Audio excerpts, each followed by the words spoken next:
বিশ্বকাপের মঞ্চে বাংলাদেশ মুখোমুখি হতে যাচ্ছে ইতালির। ফুটবলের জন্য বিখ্যাত দেশটির বিপক্ষে আগামী টি-20 বিশ্বকাপে মোকাবিলা হবে টাইগারদের। গ্রুপ পর্বে ইতালি বাদেও লিটন দাস, সাইফ হাসানদের মুখোমুখি হতে হবে র্যাঙ্কিংয়ের ৩, ৬ এবং ১৭ নম্বর দলের বিপক্ষে। ওদিকে দুই চিরপ্রতিদ্বন্দ্বী ভারত পাকিস্তানকে বরাবরের মতো একই গ্রুপে রাখতে যাচ্ছে আইসিসি। সব মিলিয়ে ২০২৬ টি-20 বিশ্বকাপে ২০টি দল ৪টি গ্রুপে ভাগ হয়ে খেলবে। এক নজরে ৪টি গ্রুপের কোনটিতে কারা জায়গা পাচ্ছেন সেটাই দেখে নেওয়া যাক। আগামী ২৫ নভেম্বর আনুষ্ঠানিকভাবে ২০২৬ টি-20 বিশ্বকাপের চূড়ান্ত ফিকচার ঘোষণা করার কথা রয়েছে। তবে বিডি ক্রিক টাইম ইতোমধ্যেই নিশ্চিত হয়েছে বাংলাদেশের গ্রুপে থাকছে প্রথমবারের মতো ক্রিকেট বিশ্বকাপ খেলতে আসা ইতালি। ইতালির ফুটবল দল নিয়ে বাংলাদেশিদের মধ্যে আগ্রহ আছে বেশ। এবার তাদের বিরুদ্ধে ক্রিকেটের লড়াই। ইতালির পাশাপাশি নেপালও রয়েছে বাংলাদেশের গ্রুপে। সবশেষ ২০২৪ টি-20 বিশ্বকাপেও বাংলাদেশের গ্রুপে ছিল নেপাল। সেবার তাদেরকে হারিয়ে সুপার 8 নিশ্চিত করেছিল টাইগাররা। ইতালি নেপালের মতো দুটো দলকে দেখে খুশি হওয়ার উপায় নাই, কারণ সাবেক দুই বিশ্ব চ্যাম্পিয়ন ইংল্যান্ড এবং ওয়েস্ট ইন্ডিজও থাকছে বাংলাদেশের গ্রুপে।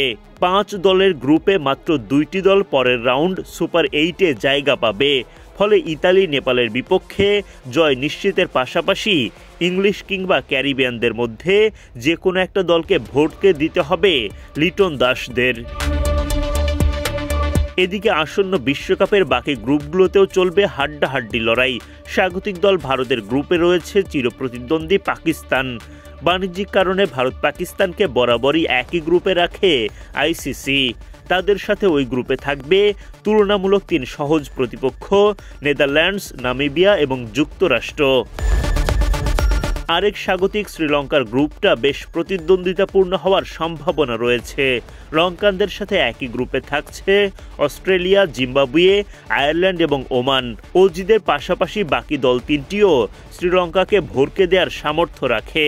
এদিকে আফগানিস্তান টি-20 ফরম্যাটের অন্যতম আলোচিত নাম। সবশেষ বিশ্বকাপে খেলেছিল সেমিফাইনালেও।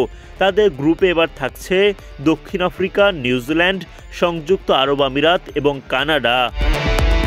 আইসিসি টি-20 বিশ্বকাপ ২০২৬ মাঠে গড়াবে ভারত এবং শ্রীলঙ্কায়। আসন্ন ফেব্রুয়ারি-মার্চে অনুষ্ঠিত হবে এই টুর্নামেন্ট। ফেব্রুয়ারির ৭ তারিখে শুরু হয়ে মার্চের ৮ তারিখে ফাইনালের মধ্য দিয়ে টি-20-র এই জমজমাট আসর শেষ হওয়ার কথা রয়েছে। টি-20 বিশ্বকাপের বর্তমান চ্যাম্পিয়ন ভারত। সবশেষ বিশ্বকাপের ফাইনালে দক্ষিণ আফ্রিকাকে হারিয়ে চ্যাম্পিয়ন হয় টিম ইন্ডিয়া। ঘরের মাঠে এবারও তারা হট ফেভারিট।